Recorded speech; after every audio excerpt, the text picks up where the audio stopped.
नमस्कार दोस्तों, आपके अपने YouTube चैनल जी के फास्ट में आपका स्वागत है। दोस्तों, हम मुख्यमंत्री और मंत्रिपरिषद पढ़ रहे थे। पिछले वीडियो में हमने मुख्यमंत्री के बारे में चर्चा की थी। आज हम मंत्रिपरिषद के बारे में चर्चा करेंगे। मंत्री परिषद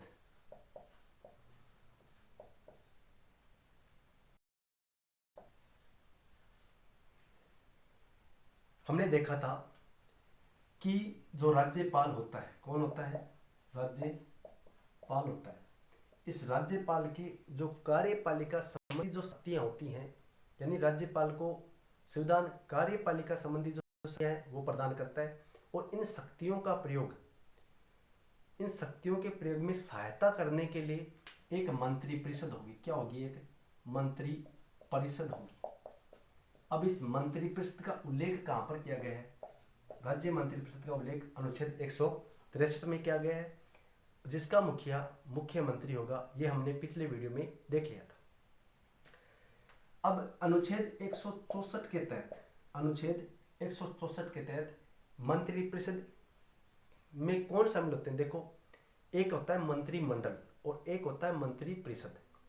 मंत्री परिषद में सभी मंत्री शामिल होते हैं, जबकि मंत्रिमंडल में केवल कैबिनेट मंत्री शामिल होते हैं। यह चीज थोड़ी सी ध्यान रखना कि मंत्रिमंडल में कौन शामिल होते हैं। तो मंत्रिमंडल में कैबिनेट मंत्री शामिल होते हैं, जबकि मंत्रिपरिषद में सभी मंत्री शामिल होते हैं। अनुच्छेद 164 के तहत मुख्यमंत्री की नियुक्ति करता है और मुख्यमंत्री की सलाह पर अन्य मंत्रियों की नियुक्ति की जाती है। अब जो मंत्री परिषद होती है, इसका गठन कैसे होता है? अब मंत्री परिषद में कौन कौन शामिल होते हैं? तो मंत्री परिषद में 3 प्रकार के मंत्री शामिल होते हैं। कितने प्रकार के? 3 प्रकार के। एक होता है कैबिनेट मंत्री और एक होता है राज्य मंत्री और एक होता है उप मंत्री।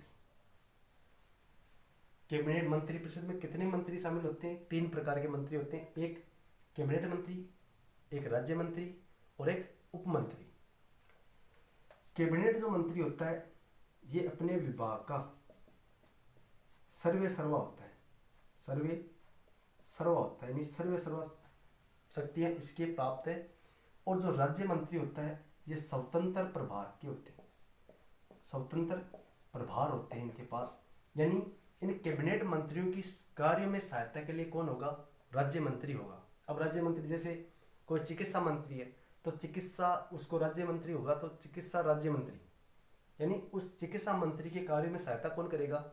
राज्य मंत्री करेगा। या कोई शिक्षा मंत्री होगा, तो जैसे आपने देखा होगा पिछली जो बीजेपी की सरकार थी, उसमें शिक्षा मंत्री वासुदेव देवनानी थे, वो शिक्षा राज्य मंत्री थे, जबकि उस समय कालीचरण सराफ उच्च शिक्षा मंत्री थे। तो इस तरह कैबिनेट मंत्री के कार्य में सहायता करने के लिए कौन होगा? राज्य मंत्री होगा, जो अपने विभाग का स्वतंत्र प्रभारी होगा। अब राज्य मंत्रियों की सहायता के लिए कौन होगा? उप मंत्री होगा। लेकिन एक परिपाटी हमारे राजस्थान में, एक परिपाटी है। राजस्थान की अपन बात करें तो उप मंत्री नहीं है, लेकिन वहां पर इसकी जगह नया शब्द जोड़ा गया है, संसदीय सचिव।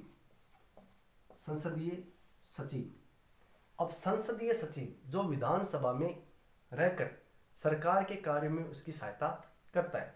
अब संसदीय जो सचिव होता है, उसकी नियुक्ति पहली बार वसुंधरा राज्य सरकार ने की थी। यानी वसुंधरा राज्य के द्वारा जो मुख्यमंत्री रही थी, राजस्थान की पहली महिला मुख्यमंत्री वसुंधरा राजे सिंधिया थी। और वसुंधरा राजे सिंधिया ने ही पहली बार राजस्थान में संसदीय सचिव की नियुक्ति की थी। ये थोड़ा ध्यान रखना कि विधानसभा में पहली बार संसदीय सचिव की नियुक्ति किसने की थी? तो वसुंधरा राजे सिंधिया ने की थी।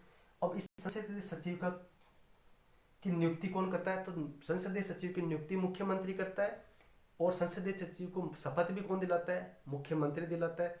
और संसदीय सचिव अपना त्यागपत्र भी किसको देता है? मुख्यमंत्री को देता है। और संसदीय सचिव का कार्यकाल ये मुख्यमंत्री के प्रसाद पर्यंत ही रहता है। यह चीज थोड़ी सी ध्यान रखना, यानी संसदीय सचिव के सारे कार्य कौन करेगा?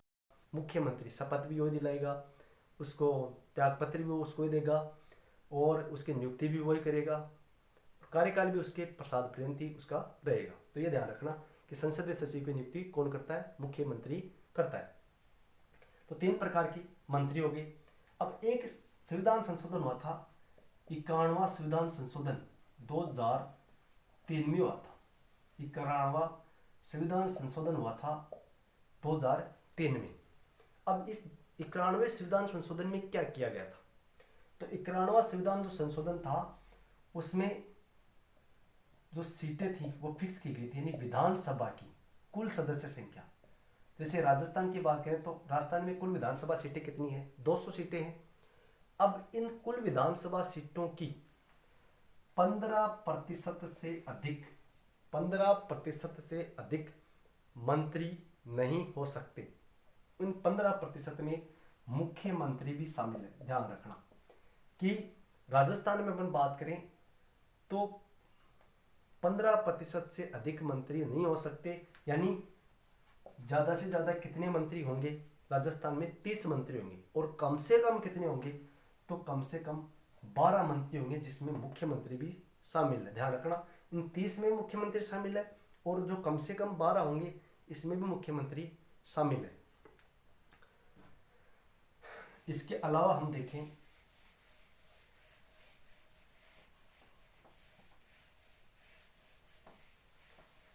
अब दो क्वेश्चन आते हैं, बार बार एग्जाम में पूछ जाते हैं कि जो मंत्री परिषद होती है, मंत्री परिषद होती है। अब इसमें 2 क्वेश्चन इस तरह से पूछ जाते हैं, एक तो होता है व्यक्तिगत और एक होता है सामूहिक।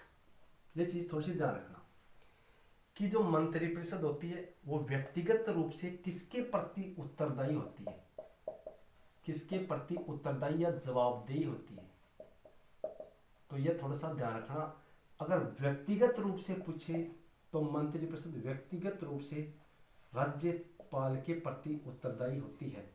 अगर केंद्र सरकार के बारे में पूछे कि केंद्रीय मंत्री परिषद व्यक्तिगत रूप से किसके प्रति उत्तरदायी होती है, तो उत्तरदायी होगी केंद्र की बात करें तो राष्ट्रपति के प्रति। अगर राज्य मंत्री परिषद की अपन बात करें तो राज्य मंत्री परिषद व्यक्तिगत तौर पर राज्यपाल के प्रति उत्तरदायी होगी। इसके अलावा हम देखें तो सामूहिक रूप से जो मंत्री परिषद होती है वो किसके प्रति उत्तरदायी होती है, तो ये विधानसभा के प्रति उत्तरदायी होगी। अगर केंद्र की अपन बात करें कि केंद्रीय मंत्री परिषद सामूहिक रूप से किसके प्रति उत्तरदायी होती है, तो वो लोकसभा के प्रति उत्तरदायी होगी। और राज्य में विधानसभा के प्रति सामूहिक रूप से उत्तरदायी होगी। तो व्यक्तिगत रूप से राज्यपाल के प्रति उत्तरदायी और मंत्री परिषद में जो सामूहिक तौर पर विधानसभा के प्रति उत्तरदायी होगी।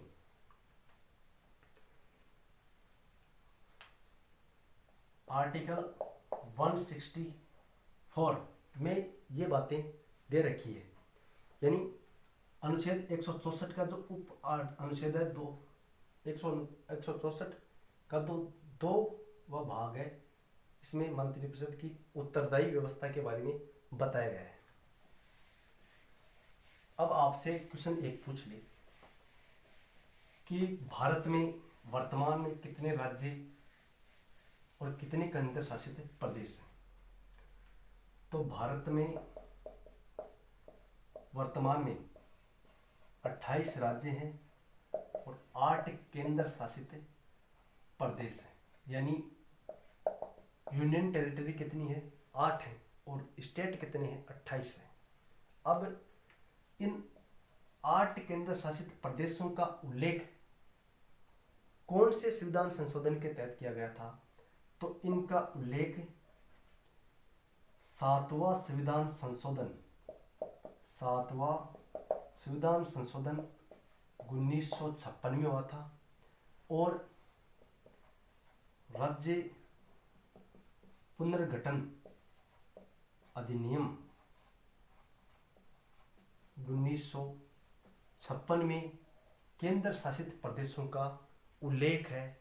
ये बात थोड़ी ध्यान में रखना कि केंद्र शासित प्रदेशों का उल्लेख कौन से संविधान संशोधन में किया गया, तो 7वां संविधान संशोधन 1956 और राज्य पुनर्गठन अधिनियम 1956 के तहत केंद्र शासित प्रदेशों यानी यूनियन टेरिटरी केंद्र शासित प्रदेशों का उल्लेख किया गया है।